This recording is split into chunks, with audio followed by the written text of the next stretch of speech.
Ok, možemo da krenemo. Prvo na srpskom da se pozdravim. Hvala svim koji su došli danas na još jedan seminar filozofije i psihijatrija našem institutu. For the people online, thank you again for attending another seminar of philosophy and psychiatry.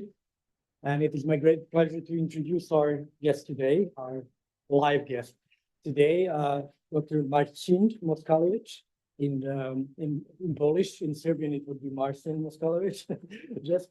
And how should I introduce you? You have a lot of affiliations. One of them is the Ideas Project in Poland. Yes. You have been the Humboldt Fellow at the clinic in Heidelberg University, and now you're working at the University of Lublin. Yes, but this research grant I'm going to speak about is also University of Medical Science. Okay. So it's a medical units. Okay, so we have Marcin today, or Marcin, talking about a very interesting topic. Can we have the presentation? Yes. Qualitative ways of investigating phenomenological disturbances, disorders, or as we titled it, how to quantify phenomenology. So please, Marcin, the floor is yours. Thank you.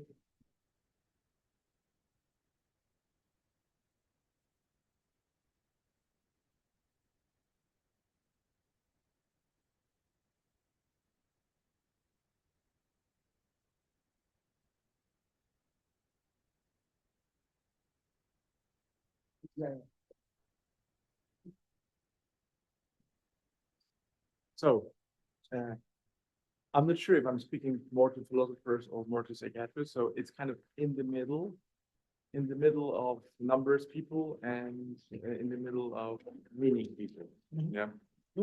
I'm also the person that's in the middle. Okay. Can you hear me? Do I need this for the online, right? Okay. Yeah. So it's a hybrid project.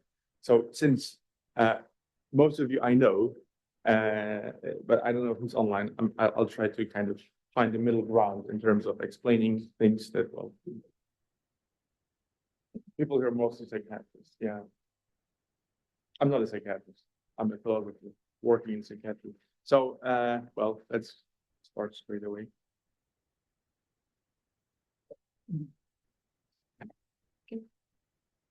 Okay, so this is Ernst Mach, that you know, if you're a psychiatrist. Some philosophers also might know Ernst Mach. And this is how he looked like if you take a third-person view. And this is how the self-portrait of Ernst Mach looked like. And it's very untypical, but it well illustrates. Some people think what phenomenology is. That's about first-person perspective and how you can see the world.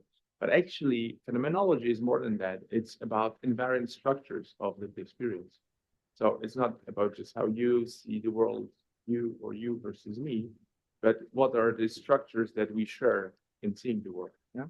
And some of them are transcendental, like if you say that the sound has a pitch, timbre, and intensity, that counts for all types of sounds that all people with, well, let's say, normal, but maybe not just normal, broadly have in their experience of a sound. And the other thing that phenomenology does is it kind of reverses very often our presuppositions about the world that seem obvious. The map is just for the illustration. So we know that the Mercator projection kind of disturbs how the world looks like because it's just a map. But we tend to forget that it also does it in terms of what's up and what's down, so that Europe is not in reality on top of the world. It's just a way of projecting. So phenomenology does that. So it critically examines assumptions. And since I work on time and to talk about time, when you ask the question, what time is it? How would you answer it? You would say, well, it's 1:10.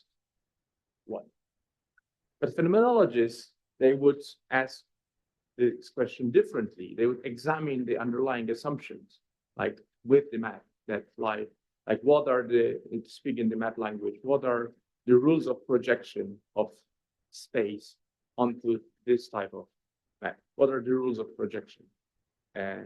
What are the conditions of possibility, in other words, to say it's 13? Or if you ask another question, how long is this lecture? Also, well, common sense answer would be 10 minutes or 5 minutes. But examining the assumption would go back into how the mind works in terms of what is the length of time, and then the basic answer that can be debated, but it's the elementary level that it cannot, I think, is that assessing the length of time is finding simultaneity of two sequences of events, of two types of movement. One is the movement of the hand of the clock, the other is the movement of words. You can use the clock, or you can use whatever else movement that has a certain regularity to measure it. So I have a little entertainment element if it plays. What do you hear? People online, I hope they can hear it. I'll do it again.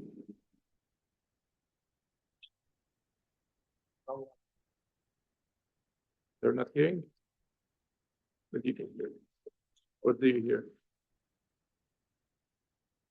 What do you hear, Stephanie? Yeah.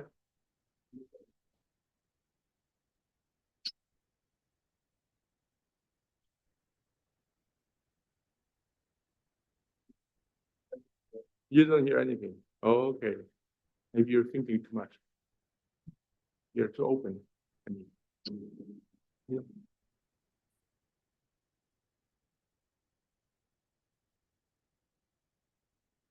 You don't hear anything. That's interesting. What do you guys hear? There are words, but I can't make out. Oh, really? But if you read the words on the top. Oh. So without reading the words, you don't hear anything. After reading the words,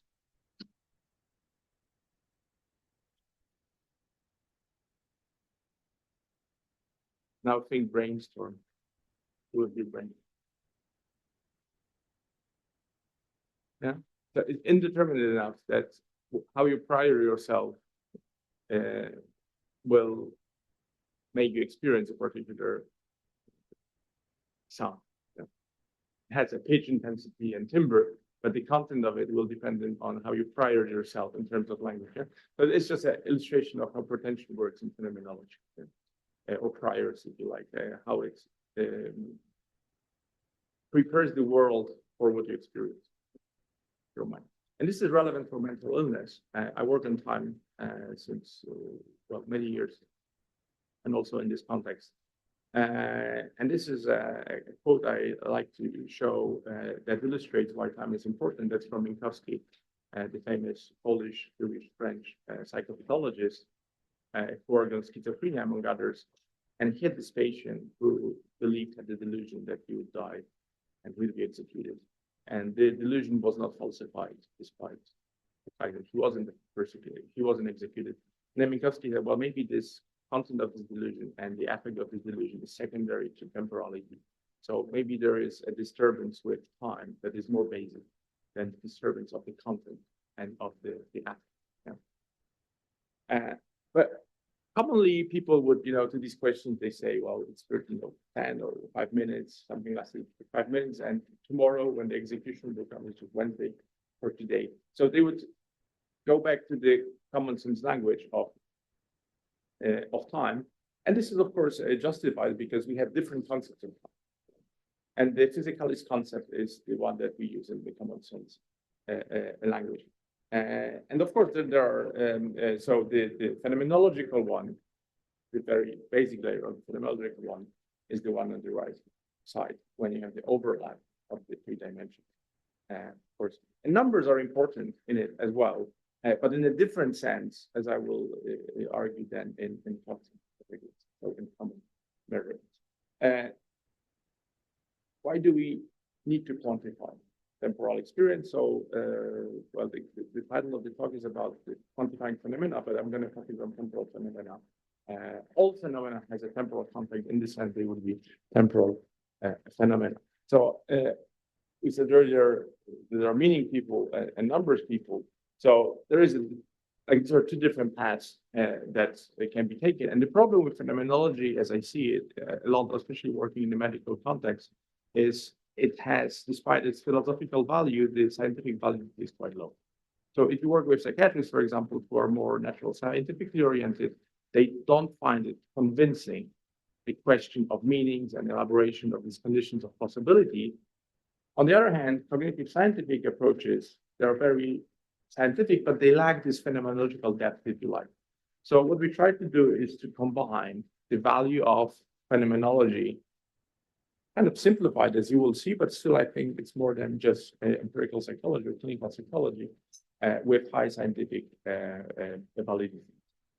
And the need for that, it comes from, as I just said, it's partly rhetorical and it's partly political, but it's also valid in the end scientifically, because you can really probe deeper into these experiences than with these common sense measurements of calendar or weekdays and so on. So yeah, so the argument is also. I wouldn't say it's easier to get a grant because it depends where you apply. But there's, I think, really an epistemic value to that as well. So let's move to the how question. And I'm going to show you the results of two projects which are on different teams. One is about cancer and the other is about borderline personality. But methodologically, they are related. In the questions, if the question is phrased methodologically, they are on the subject. Now, the problem with the experimental designs in cognitive science, from a phenomenological perspective, I'm not saying it's wrong, it's just an issue that can be seen, is that when you assess two series of events in terms of clock time, you always have a dualistic framework of earlier and later. Something can be longer than something else, shorter. You can have underestimation, you have overestimation. You don't have simultaneity, perfect simultaneity. But you don't have this triple distinction between past, present, and future, and you don't have the layers that are deeper than the face value of a time, present, and future. So you kind of evade this clock time framework in general in approach. Also, the argument is that, the phenomenon, something you can be perfectly aware of the length of the stimuli. Let's say you can be aware that I've been talking for 10 minutes, but it can feel like 20 minutes. So the question of feeling is, can be, doesn't have to be, but can be separate from the question of length and assessment. And if someone like the quote from the patient, Strauss patient, Erwin Strauss patient here in the screen illustrates, sometimes the meaning of this experience that the patients are trying to express is just so much beyond the measurement that you can't measure it with the regular categories. Well, if someone says there is no such a thing as yesterday or tomorrow or a future, but at the same time comes on time for a meeting with the doctor, then you see these two orders operate somewhat independently. Well, that's a psychotic case, of course, so it's extreme, but psychotic cases show us interesting things about how the mind works. So the first maxim would be, well, begin with qualities and with qualitative data, that is phenomenological data. And you have a bunch of phenomenological interviews being developed, qualitative phenomenological interviews. There's a big discussion, we could go about each of the questions here, and there are pros and cons of each of the methods. So I'm not going to dive into that. I'm just going to say that some sort of phenomenologicality of the interview has to be secured for it not to just be another qualitative interview. Yeah. Usually these are longer, more elaborated, and usually with some form of epoche involved, some form of reduction, though it's also debatable because I think that it's not necessary. Anyway, if you have that, when you have this meaning, you can do the quantification post factum. And this is from a study we did earlier on addiction some years ago. The key to this is that where people express their experiences, report their experiences, but they're not necessarily aware of the structures ordering these experiences, the hidden structures. If we ask them about their temporal horizon, the question here was about how far into the future a person who's addicted can look into, they might have false beliefs about them. Yeah? But if they speak about the world and you deal with this data secondarily and you code it, then you can evaluate it differently, so consensually, individually, etc. But you can actually pinpoint it then in calendar terms. Yeah?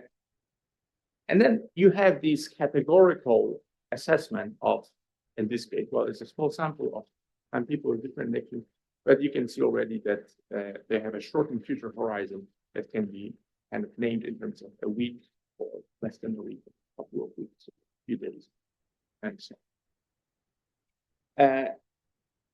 But the approach we now try to develop kind of introduces a number to a larger extent. It's what I call the third way between this extreme of qualitative phenomenology and empirical psychology, with phenomenological categories being front-loaded already at during data collection phase and already collected in a way that involves some sort of assessment, some sort of numerical assessment. I'm going to tell you a few words about the cancer project we did, and the structure of that project is what we follow now in another one. But I think the value of that is not about cancer, because, well, unless you're interested in cancer, but it's about how you can arrive in an interesting insight by combining these methods. Okay, so it started with basically it's a structure in which you start with phenomenological interviews and qualitative data collection, with some guiding issues, rather open questions. We use the method of Georgi, phenomenological psychological method, that help that, well, the trajectory of the method is first you distinguish the meaning units, then you try to express them in third-person language, and then you try to find the hidden structures, psychological structures by eidetic variation. Yeah. So here you have a list of essential features we elaborated in a consensual mode with 3 researchers. These are all about time. So what happens? Ovarian cancer is very extreme, very severe, and huge, very high rate of demise, quick demise. So you have these essential features which we distinguish: regret and guilt, happy past, distinct happy past, living in the now, explicit passing of time, chemo clock, paradox of time, shorter prolonged horizon, losing any control over time, unpredictability, and I'm not going to get into it. The point is that when you have the whole sample and you see the units, these essential features with participants, you try to combine them to see their underlying structures. And we distinguish 4 of the structures. It's a qualitative study within phenomenological psychological method. And just briefly about these, very quickly. So the first one we call paradox of chemo clock. So the key aspect of that was that time is being measured by people in chemo with ovarian by the rhythm of their body. It's 3 weekly index. Second aspect of it is that it goes up and down. It goes up and down. And another issue having to do with that you're losing control of it when it goes up and down, and you try to reverse this process. So you kind of try to speed up the time that slows down and slow down the time that speeds up. So there is a kind of hidden pattern, if you like, or a hidden structure to use Georgi's language. And the last one is that there is an increased awareness of plenitude in terms of your death awareness, illustrated by these sentences such as and you thinking about how much life do I have left as far as time is concerned, in existence in general, how much.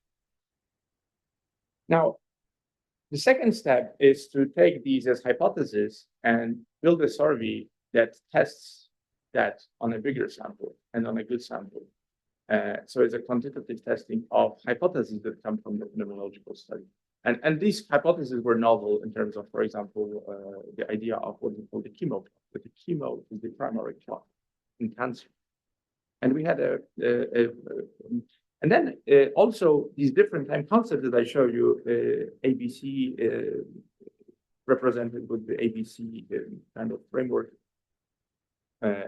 Distinct ones are also separate variables in the study. With the linear time, you just have clock. But because we had this preconception of defined time can be circular, linear, or overlapping, triparative, then you can treat these as variables. Plus, we have a big decent sample, which is quota representative for sex, age, and the treatment frequency. So that was the key thing, to have 3 equal subgroups that go weekly to chemo, bi-weekly to chemo, or 3 weekly to chemo. So then you can really assess the impact of the chemo frequency regardless of cancer, because there are a variety of cancers in each of the subsample. It was not possible to have quota representation for cancers, but we had it for age and for sex. And what we found out, I'll go quickly about this because I think it's more interesting in terms of methodology than the content. Then you move beyond this limited qualitative study, but with the hypothesis from that, and you check them on a bigger cancer population, and you find interesting things in terms of number arguments, statistical significance. So this is the first finding, that the significance of the rhythm increases while the frequency of tumor decreases. So actually, the ovarian cancer patients represented that already because they were in the 3-weekly scheme. But people who are weekly or bi-weekly, they don't have it that strong. Then you have a very strong, the size effect here is also how there's a very strong size effect in terms of the how time speeds up in drugs before and after chemo. Okay, and you can actually show that in a way that's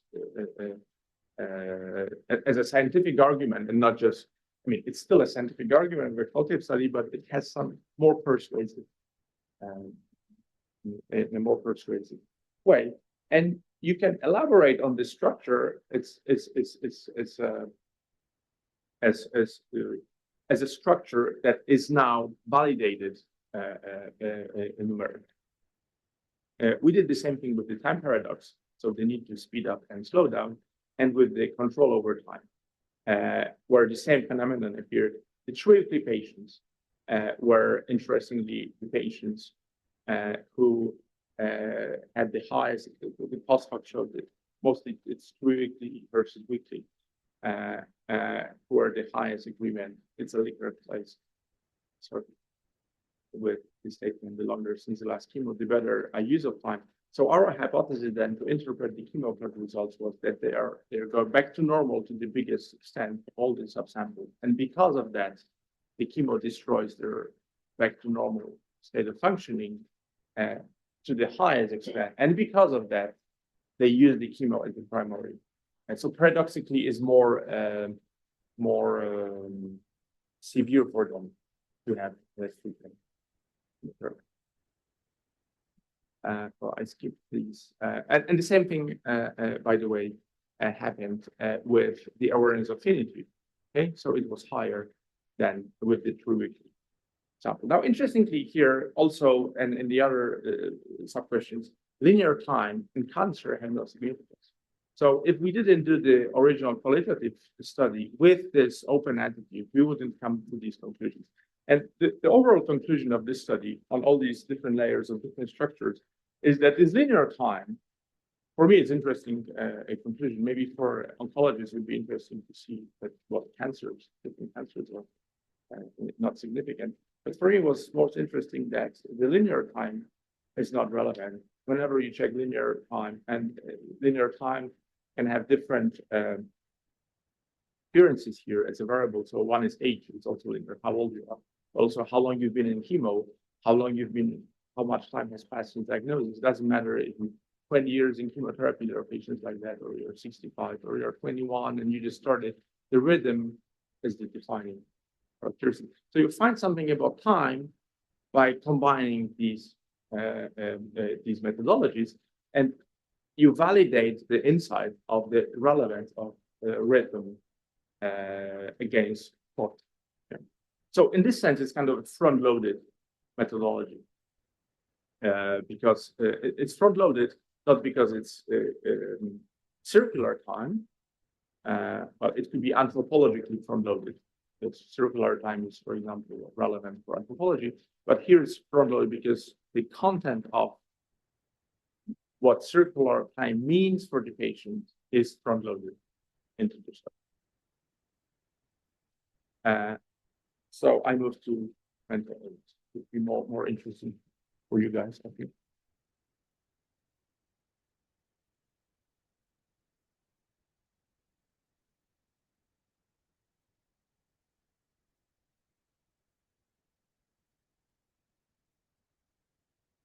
So we followed the same scheme, but we are not that far yet. So we haven't come to the final big sample studies.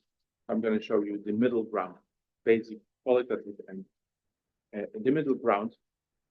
And of this stuff we work on, I will focus on borderline personality disorder or condition, depending on your perspective on psychopathology. Now, there is an additional argument why we focus on these, that is, in phenomenological psychopathology, addictions, borderline personality, and mood disorders are conceptualized in terms of temporal disturbance being the core of the disorder. It's maybe most obvious for a clinician, I think, for bipolar, because of the rhythmicity. Maybe less for borderline, but within the literature of phenomenological psychopathological research, that's an established way of arguing, and the same for addictions, which is also our previous study I mentioned was connected to that, and the notion of the present continues and this limited future horizon, and how drugs and different behavioral addictions also affect your lived experience of the world in terms of narrowing your space-time from this time.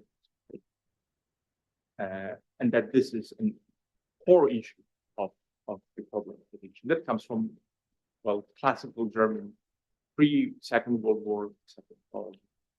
Yes, I for example. Thought about it.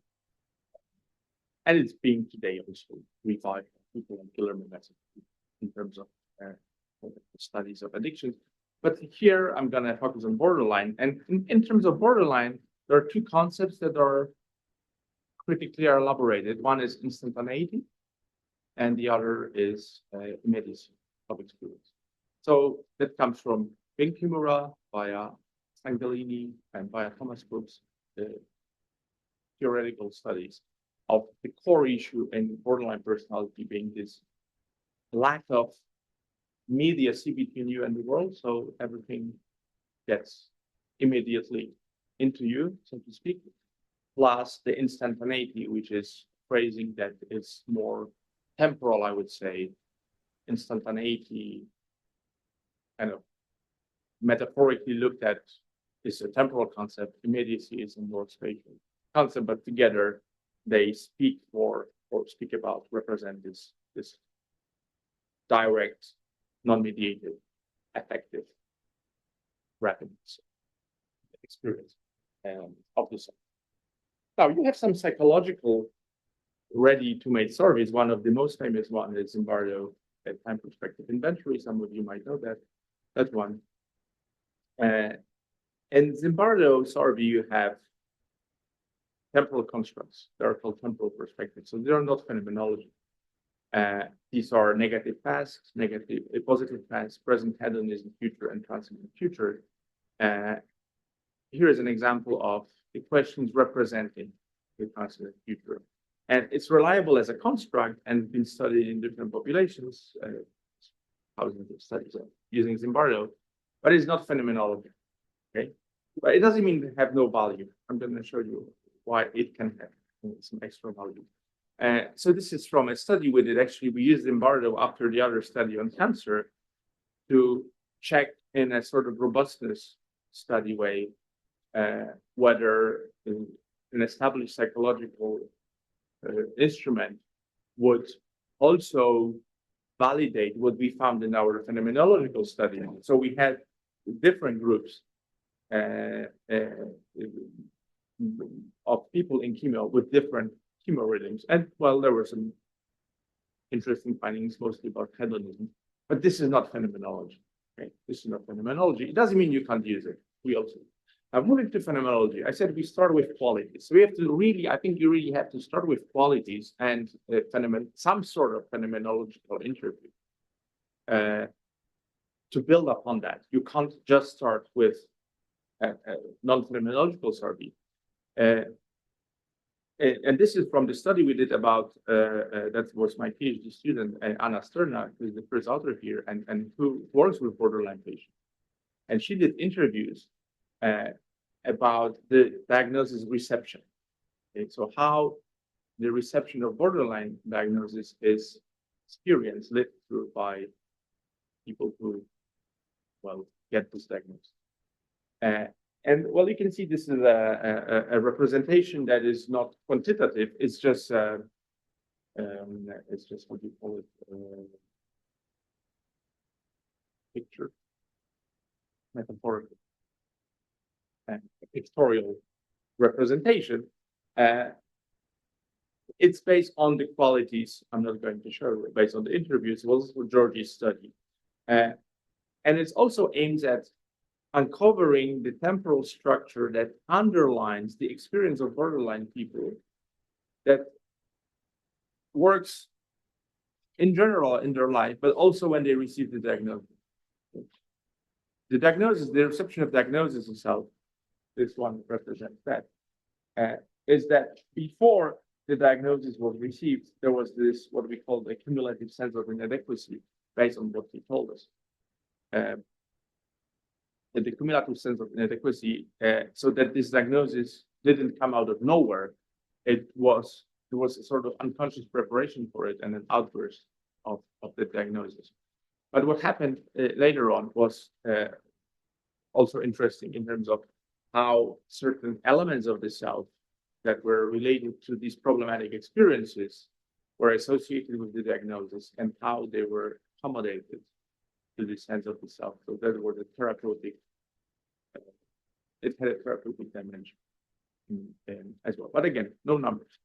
And the structure that, well, this is true, what I actually, so we drew this, Anna did that before having the results of the study I'm going to show you in a second.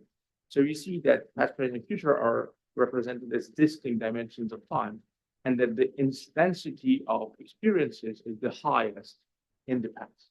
That was on a sample of 9. It's published. Then we did something we call a phenomenological meta-synthesis. It's a synthesis of all the studies of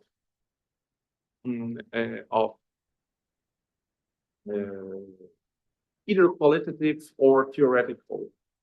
It's not just it's not just a meta synthesis because it also includes theoretical studies of temporality in terms of what concepts represent the meanings regarding each of the dimensions, and try to build a structure of temporality based off this literature.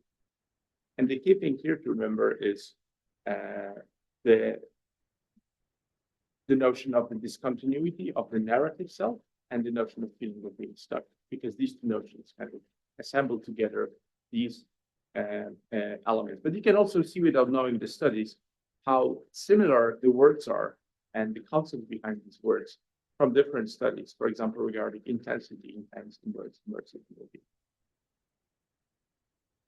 But moving to quantification. Okay, so how to quantify it? The first thing we use is couple test. I don't know if you know couple test. You know couple test. No one knows couple test. It's not being used. But you can, if you have a piece of paper, you can do it now, or you can use it in your imagination. The prompt in the couple is very simple. Think of past, present, and future as being in shape of circles, and arrange these circles in any way you want that best shows how they feel about the relationship between how you feel about the relationship between these dimensions of time.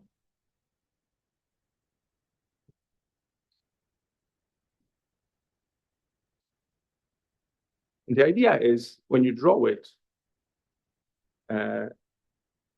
some of your pre-reflective, Poplar was not a phenomenologist, so it's a projection, it's a unconscious projection, but you can interpret it as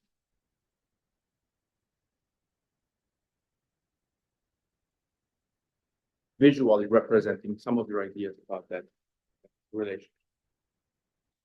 And then in terms of relatedness, you just have these four options.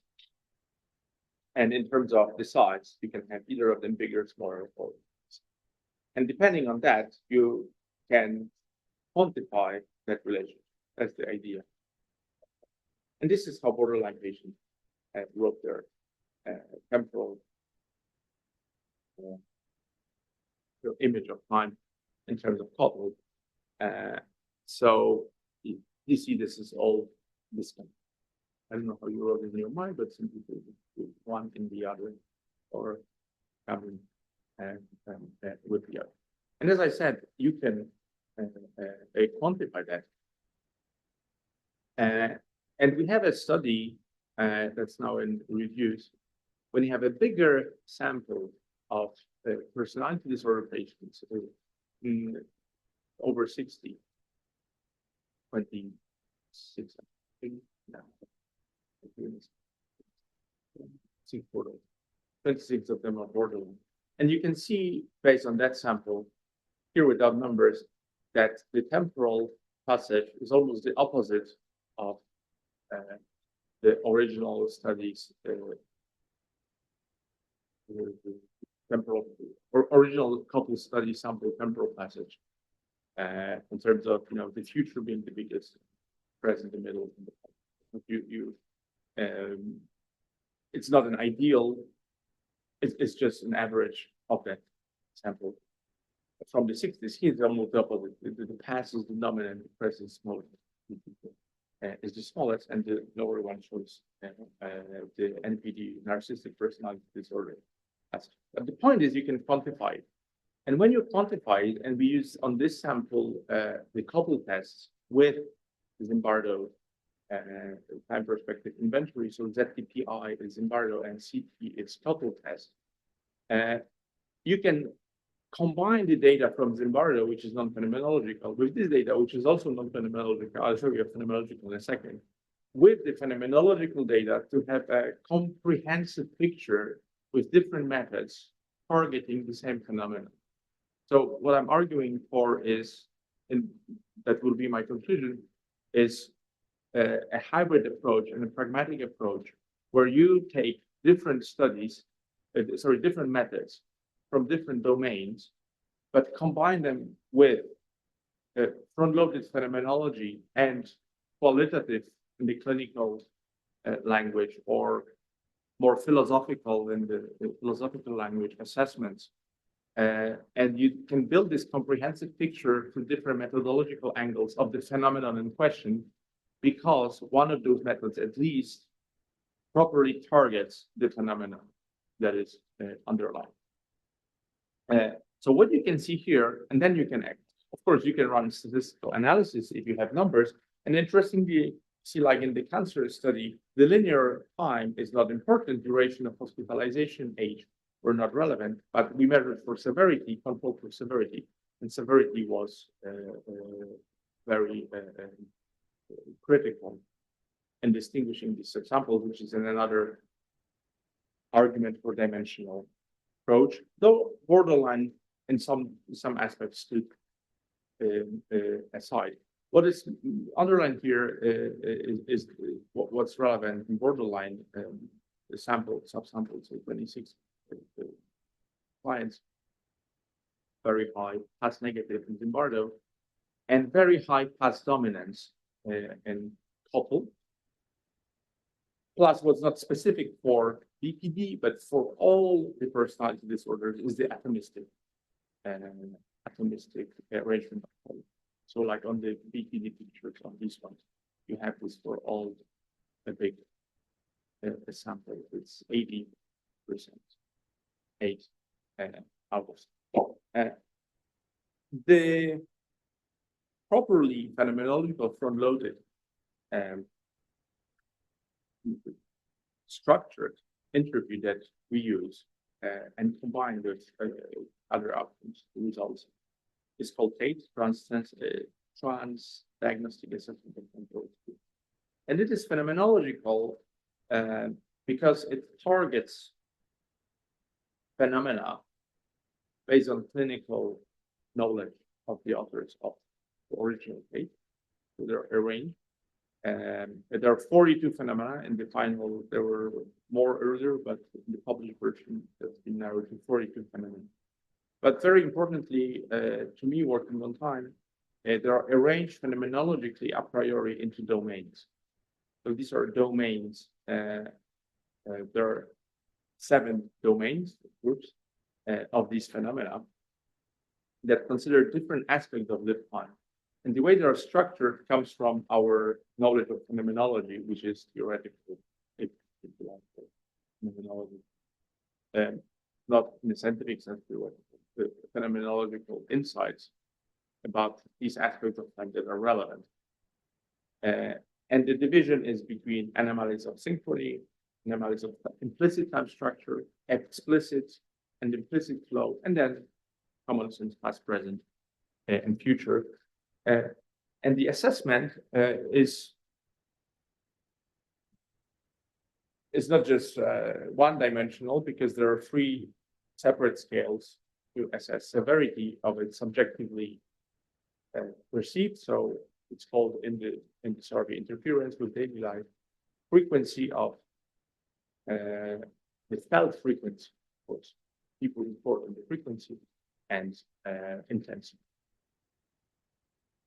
Problem with original one, which we won't have now doing the Serbian version, there were some issues we already solved having to do with, for example, this question on the leap forward. So explicit time was originally double, or even this one triple part question. So it wasn't clear which of the two. I mean, it was supposed to be the first, but as we found out in our validation for Polish, people tended to often contradictorily interpret the promise. Okay, so this has been solved in the Serbian version, but we're gonna work on that later in terms of whether to what extent the translation is also adequate. And the point is now we have one prompt for the question, auxiliary prompts to elaborate on, and the assessment is also done dialogically. So it's ultimately the client, the interviewee, who assesses it, but this is being done prompted with these pomocne pytania but in a way not to get into the triple, quadruple of meanings. Here is an example of a different question on time reversal. So the same domain, explicit temporality, time reversal. So this is for that would be for quite an extreme, I would say, temporal phenomena, very rare, actually confirmed, as you will see in a second. Where the prompt originally, how do you feel that things around you are going back to their starting point, has been at the validation stage understood differently. Yeah, so it's an example of problematic work that has been polished and solved, hopefully. And this is the result of the auditorial validity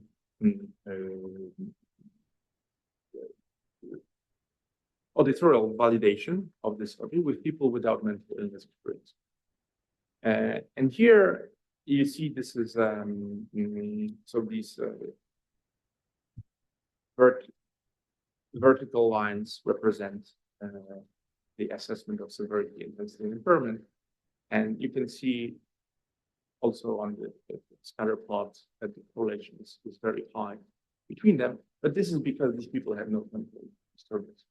Almost 2 3.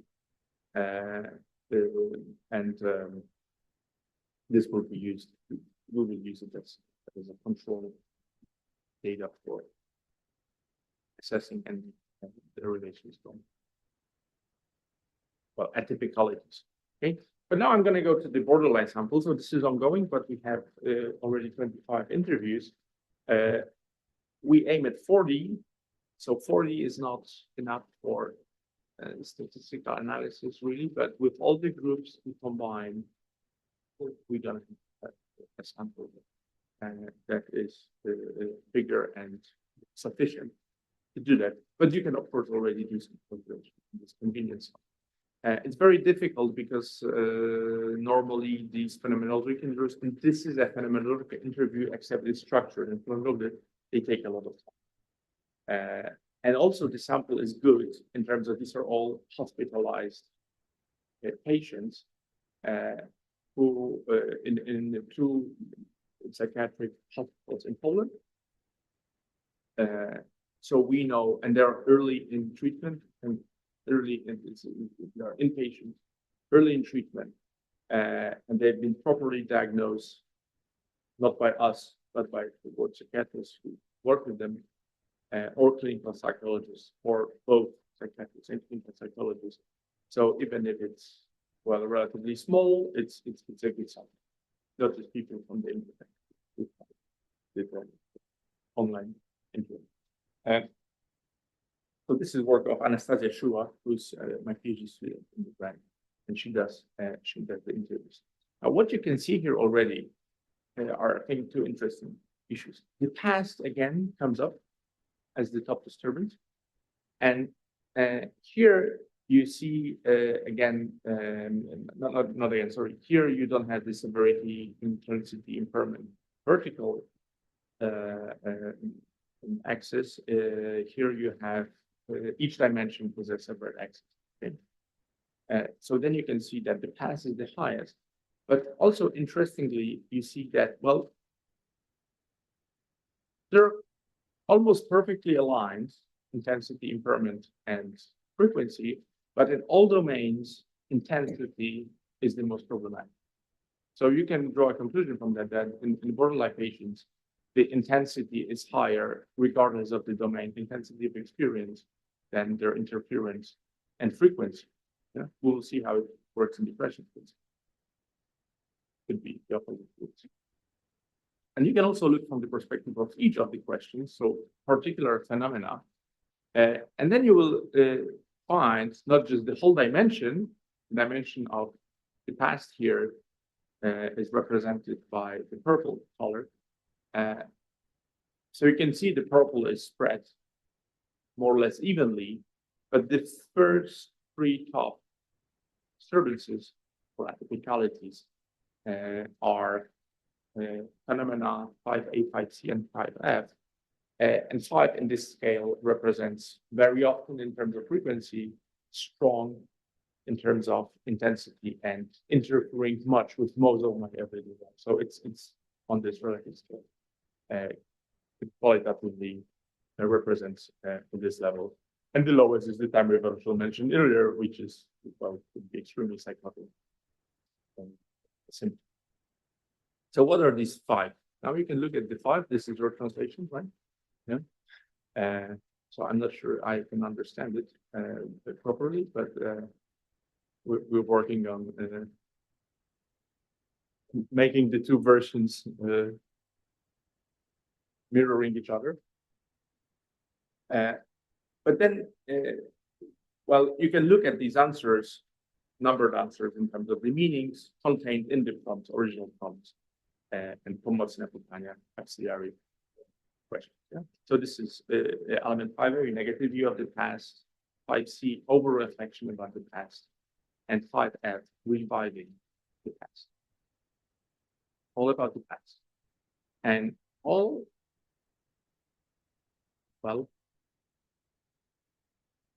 I wouldn't say maybe about exactly the same thing, but very closely related aspects. of that past.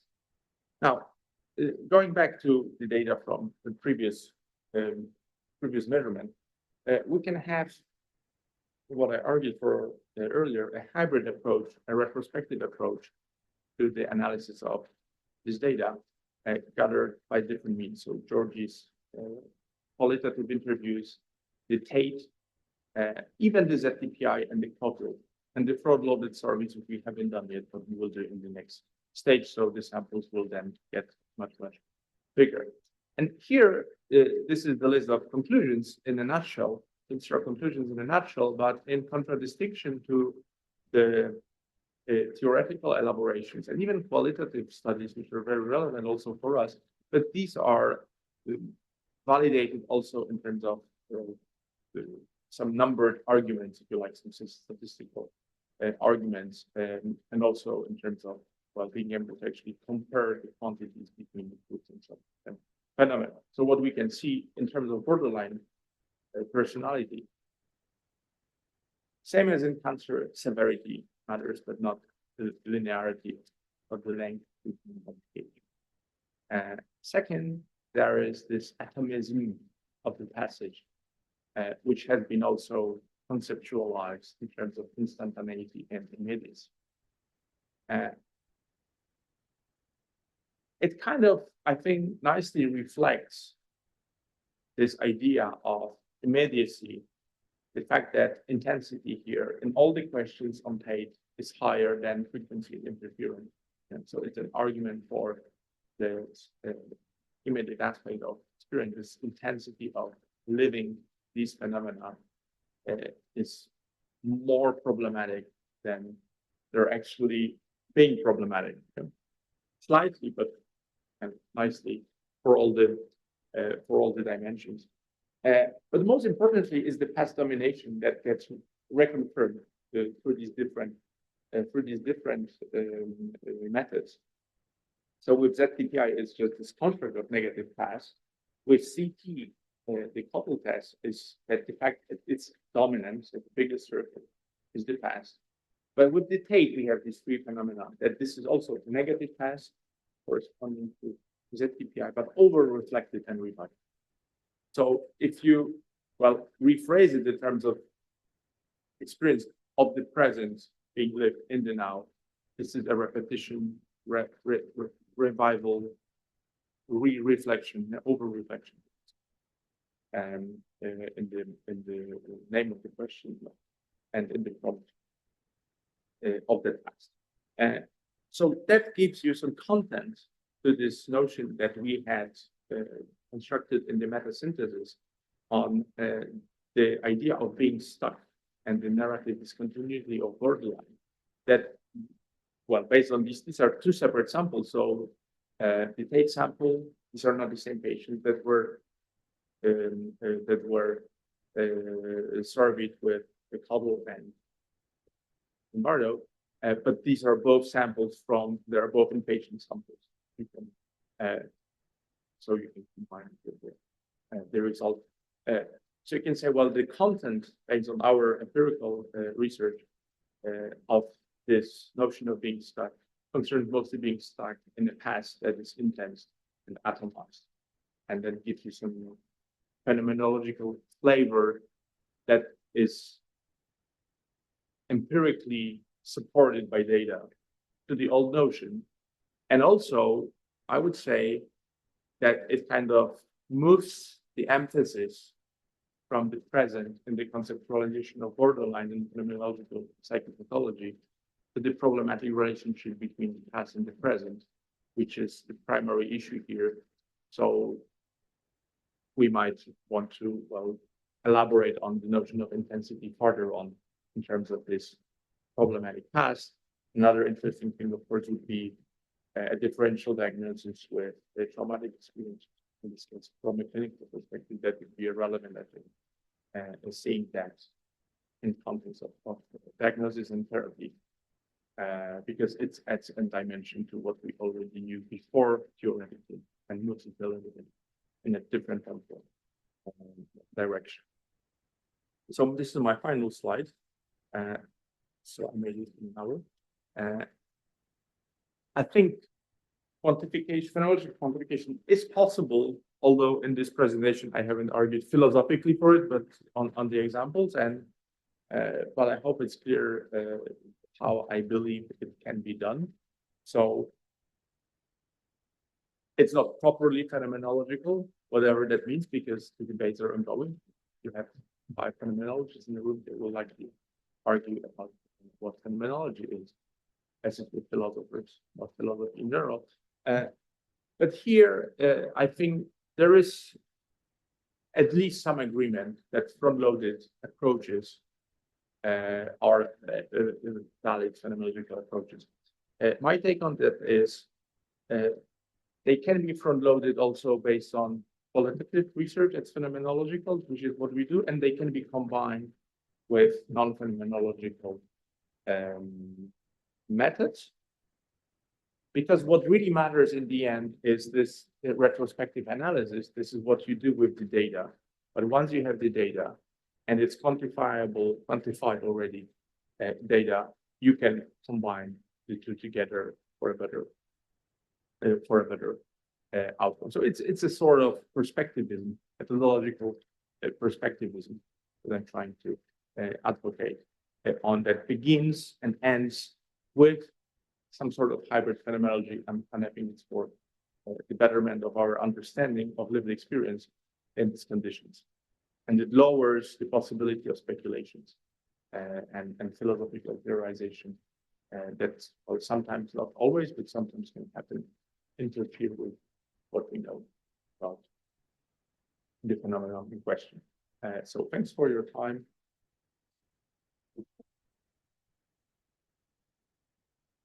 Thank you, Marcin. That was excellent. You want to put on the presentation? Okay. We open up discussion, so please, we have time for questions here, and go to people online. Raise your hand if you have a question. Stefan? Thank you. So the question is, you showed us how temporal structures they do not seem, they are hidden from usual psychopathological examination. So first question would be, how do you think that it came about that temporal disturbances are not present in any of the diagnostic criteria of mental disorders?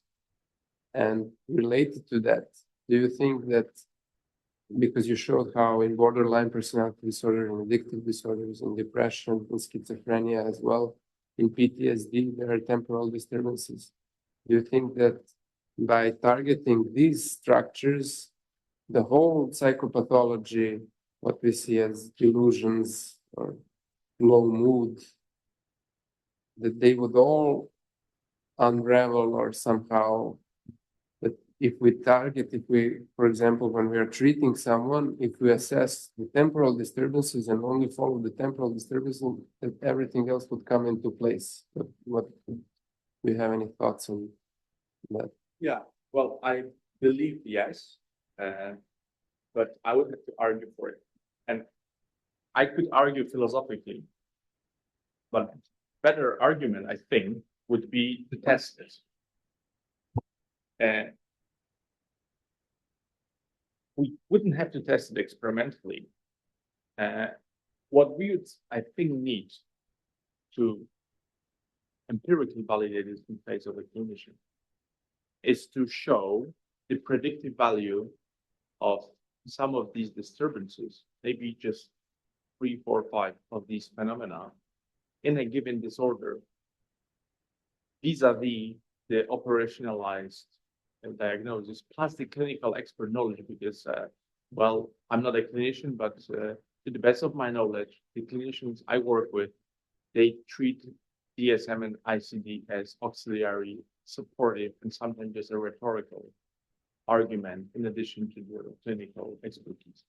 So it shouldn't be just the DSM, but also what they know otherwise about the person having suffering from being in the process of certain disturbance vis-a-vis what we could learn from these. from these well, phenomenological temporal structures. The problem is it's highly abstract.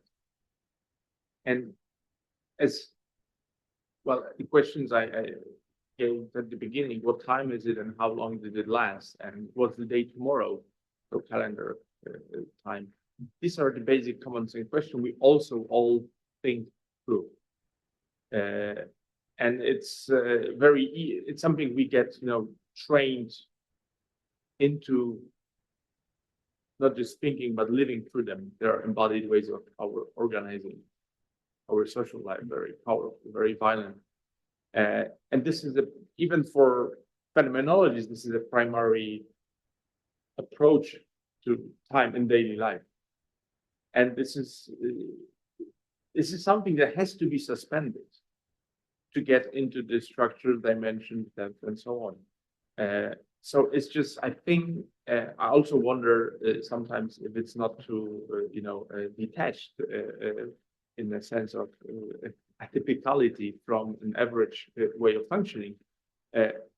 And well, the answer is affirmative. It is.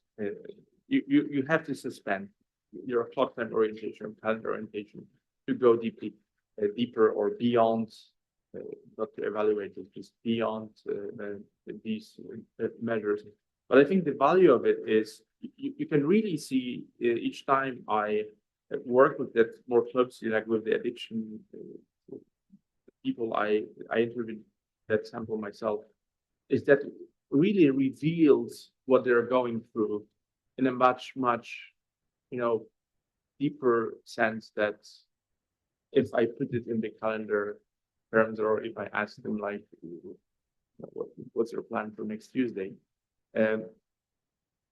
What extent would be diagnostically relevant? It's a separate question, I think, because it can have a value for understanding. Yeah. So I started by saying, well, we could maybe see diagnostic value of it and predictive value, but even if that fails, I think it would have a value for understanding what people go through who have these problems, as the borderline case, I think, nicely shows, and that could maybe, well, not maybe, surely help, for example, in treatment, and even in directing the conversation, knowing that this is the issue, one of the issues, or even the issue, in this case. Yeah. But temporality is kind of hidden behind different metaphors in DSM. If you look in the bipolar, there are some metaphors. It's not something you pinpoint, because to pinpoint it, it would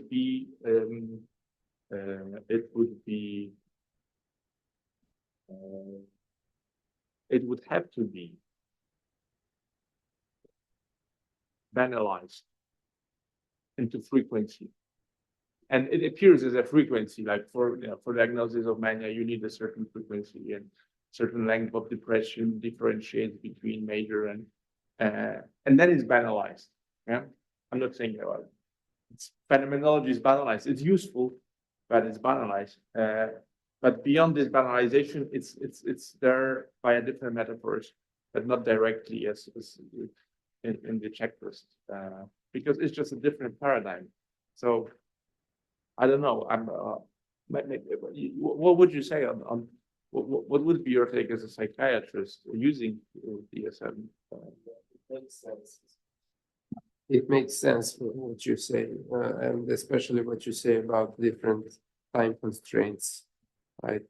Especially with the difference between hypomania and mania, for example.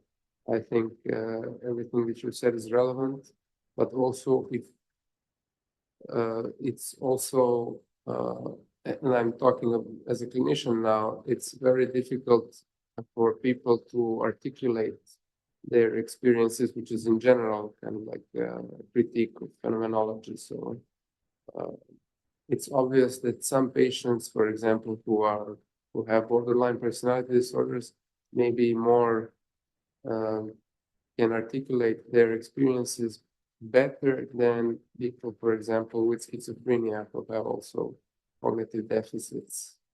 and things like that. So I think these points should be taken into account when you're assessing something which is as complicated as temporal experience. It's difficult for healthy people to articulate, and for patients, I think it's much more difficult, but also very rich.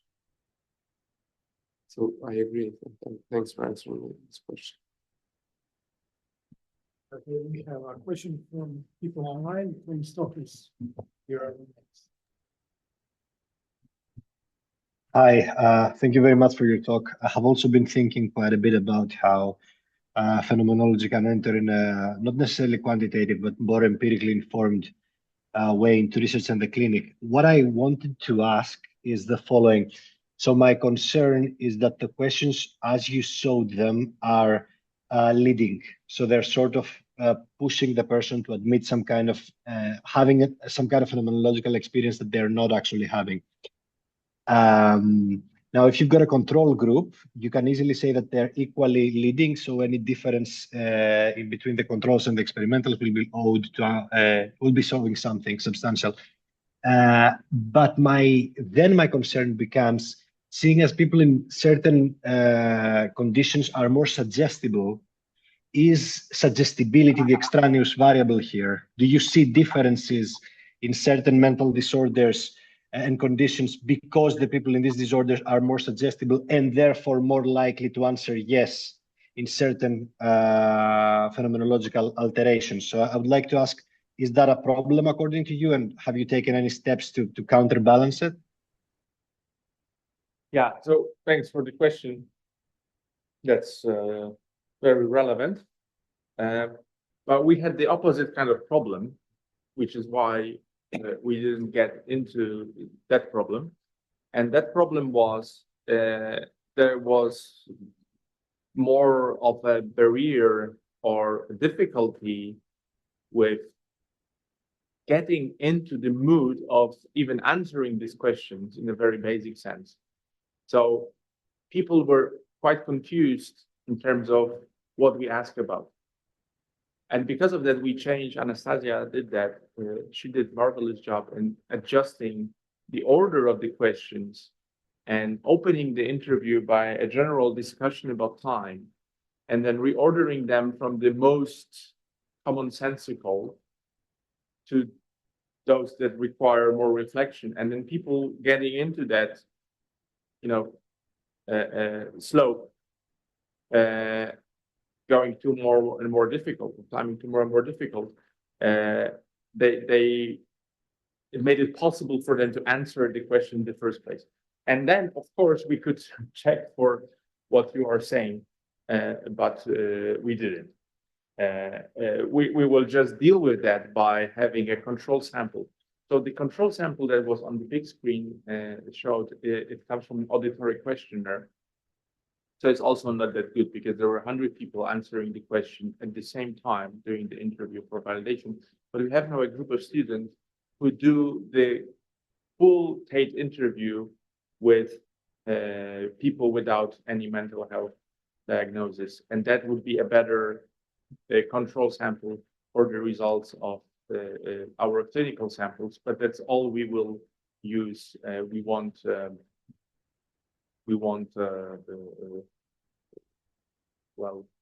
include this parameter that you are saying into the interview.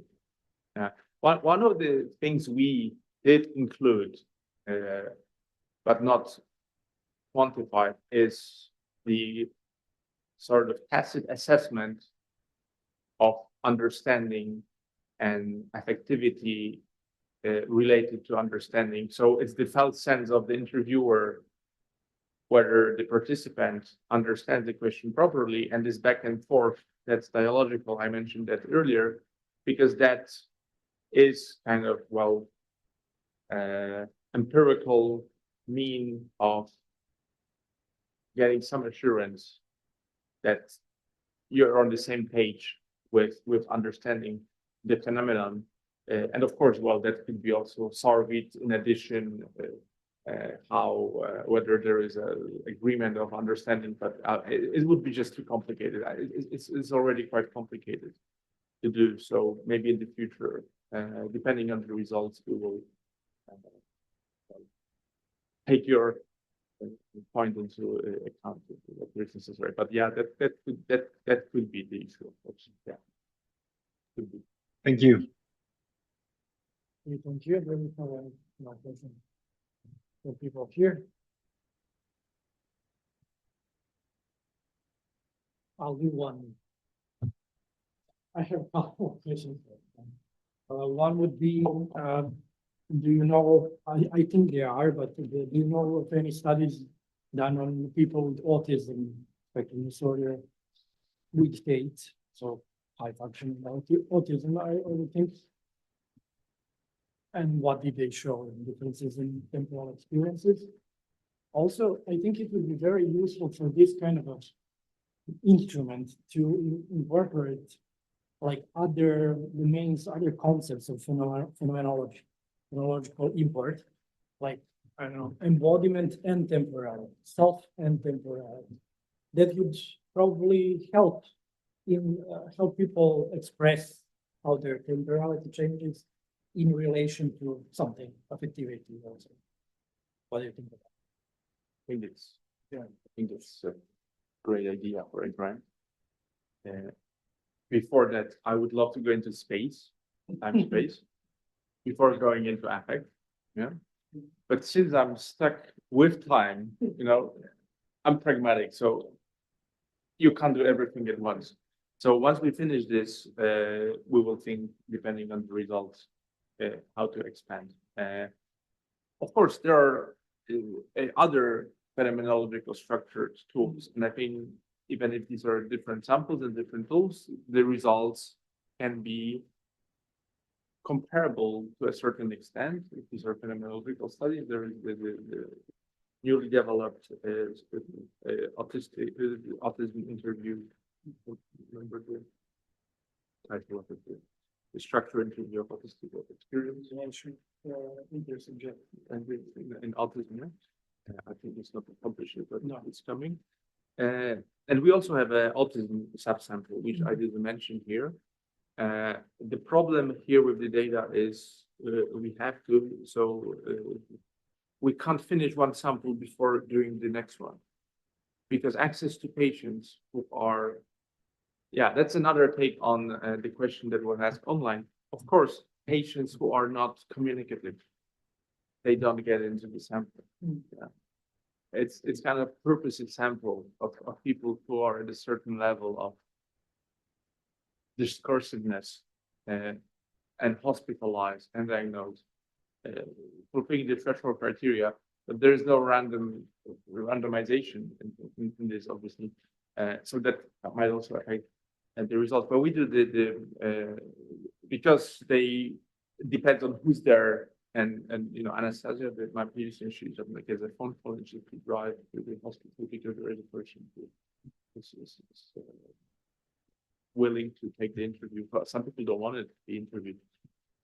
So we have to collect all the samples at the same time. But we do also autism, and the preliminary calculation, which I don't have here, it showed that one of the items having to do with premonition of the future, in English, I think it's called language. It was kind of very, very distinct from all the others, which nicely, we'll see how it goes further, but it nicely shows how nothing unexpected is within the mind frame of a person with autism. So that a comparison between these subgroups, because that's the idea, to have these four subgroups. The comparison of case, at least you'd have the same instrument, so it would have a certain reliability across these subsamples. That would be, I think, sufficient to show these differences, despite the problem of communicability. Hopefully, there would all be at a certain threshold of communicability regardless of the sample. But it's with empirical studies, you can always control for a variable, and it gets problematic, and But yeah, autism is within interest, as well as space, as well as affectivity. But we need a year more to finish it. And then we can work to take it from there. Thank you. Is there any question here or online?